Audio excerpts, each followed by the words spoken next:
अस्सलामु अलैकुम वरहमतुल्लाहि वबरकातुहू। नाज़रीन कराम, आज हम आपको एक ऐसी नमाज के बारे में बताएंगे जो नमाज कुन फ़यकून के नाम से जानी जाती है। इस नमाज को इस नाम से क्यों पुकारते हैं? नाज़रीन कराम, इसकी वजह यह है कि इस नमाज के अदा होते ही मुश्किल तरीन और नाकाबिल हल हाजात इस तरह पूरी हो जाती हैं जैसे अल्लाह करीम ने आपकी मुसीबतों और मसाइल के हल के लिए कुन की सदा लगा दी हो। और जब रब करीम कुन कह दे तो फिर भला कौन सी हाजत है जो फिल फौर पूरी ना हो। फ़यकून। प्यारे नाजरीन, ये बात अच्छी तरह समझ लें कि नमाज कुन फ़यकून एक ऐसा मुजरब और आजमूदा अमल है कि रात गुजरने से पहले पहले आपकी मांगी हुई सब मुरादें अल्लाह करीम अपने फ़ज़ल व करम से पूरी कर देंगे और बरसों से आप पर आई हुई आफात और मसाइब ऐसे गायब हो जाएंगे जैसे कभी थे ही नहीं। आप ज़िंदगी में फ़कत एक बार कुन फ़यकून वाली नमाज बग़ैर किसी शक व शुबा के पढ़ कर तो देखें। हाजात व मुरादें ऐसी पूरी होंगी कि आप इसे एक मौज़ा समझकर शशदर रह जाएंगे इंशाअल्लाह। नाज़रीन कराम, आइए अब हम इस मौजूदाती नमाज हाजत के अदा करने का मुकम्मल अमल आपके सामने पेश करते हैं। नमाज कुन फ़यकून अदा करने का तरीका ये है कि शब जुमा को यानी जुमेरात और जुमा के दरमियानी शब को जब सुबह जुम्मतुल मुबारक होता है, अच्छी तरह पाक होकर गुस्ल कर लें। फिर पाक साफ़ कपड़े पहनकर 4 रकात नमाज हाजत नफल की नीयत कर लें। अब ये 4 रकात नमाज हाजत आपने किस तरह पढ़नी है तो इसकी मुकम्मल तफसील ये है। ये नमाज कुन फ़यकून जो दरअसल 4 रकात नमाज हाजत है और नफली नमाज है, इसे अदा करने के लिए आपको 4 तस्बीहात याद कर लेनी हैं। याद रहे कि आपने नमाज हाजत की ये 4 रकातें इकट्ठी पढ़नी हैं, 2-2 करके नहीं पढ़नी। अब हर रकात में आपने जो कलिमात जो तस्बीहात अदा करनी हैं उनकी तफसील ये है। पहली रकात में आपने ये तस्बीह पढ़नी है, व उफ़व्विज़ु अमरी इलल्लाह, सूरह अल-मोमिन की ये आयत जिसका मानी है मैं अपने काम अल्लाह के सुपुर्द करता हूँ। व उफ़व्विज़ु अमरी इलल्लाह, मैं अपने काम अल्लाह के सुपुर्द करता हूँ। दूसरी रकात में आपने ये तस्बीह अला इलल्लाह तसीरुल उमूर, अला इलल्लाह तसीरुल उमूर, आगाह रहो सब काम अल्लाह ताला ही की तरफ लौटने हैं, ये वाली तस्बीह आपने दूसरी रकात में पढ़नी है। ये तस्बीह सूरह अश-शूरा से ली गई है। नाज़रीन कराम, अब आते हैं तीसरी रकात की तरफ।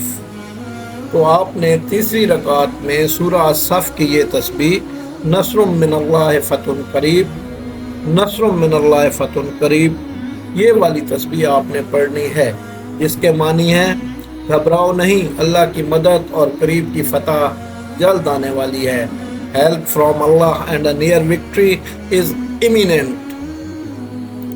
और चौथी रकात में आपने सूरह फ़तह की इस आयत की तस्बीह करनी है, इन्ना फ़तहना लका फ़तहुम मुबीना, इन्ना फ़तहना लका फ़तहुम मुबीना, बेशक हमने तुम्हारे लिए रोशन फ़तह का फ़ैसला फरमा दिया।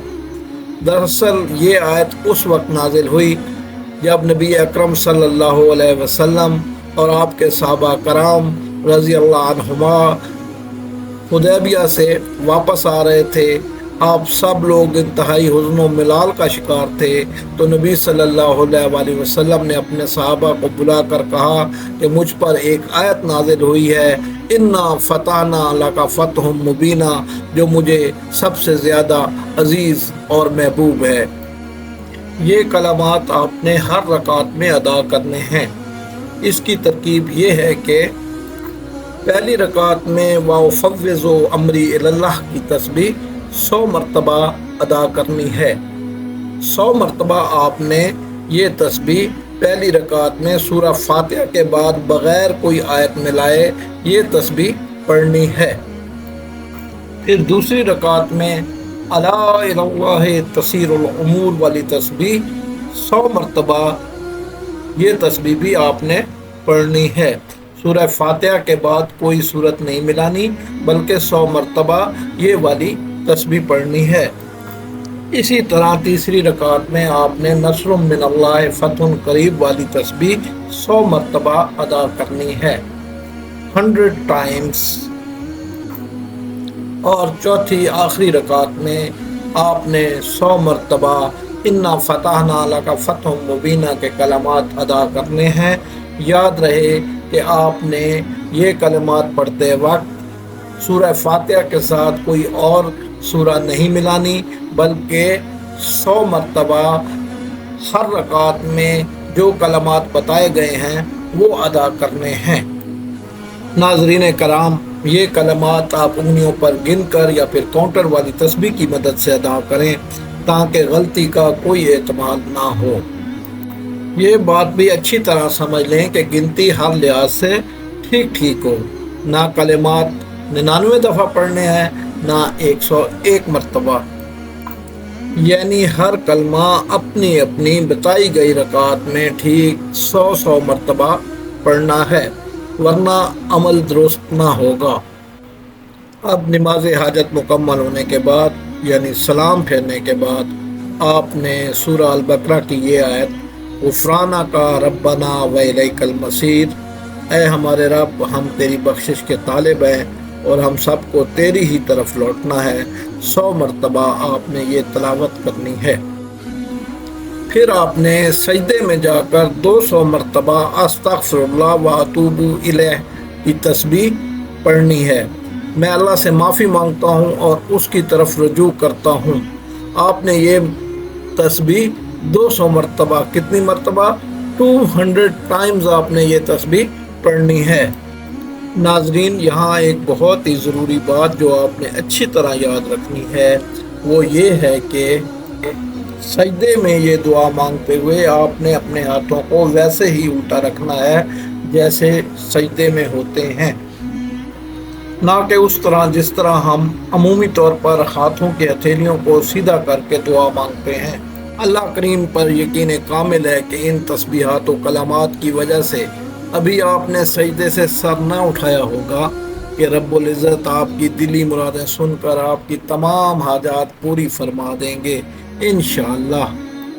دوستو، یہ نماز بہت ہی مجرب اور آزمودہ عمل ہے، اور جب آپ یہ نماز کن فیکون ادا کریں گے تو آپ کو پتہ چلے گا کہ اللہ کریم نے اس نماز میں کتنی طاقت اور کتنی برکتیں رکھ دی ہیں۔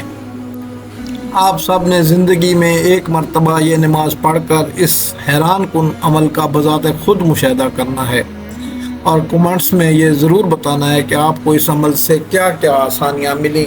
شکریہ۔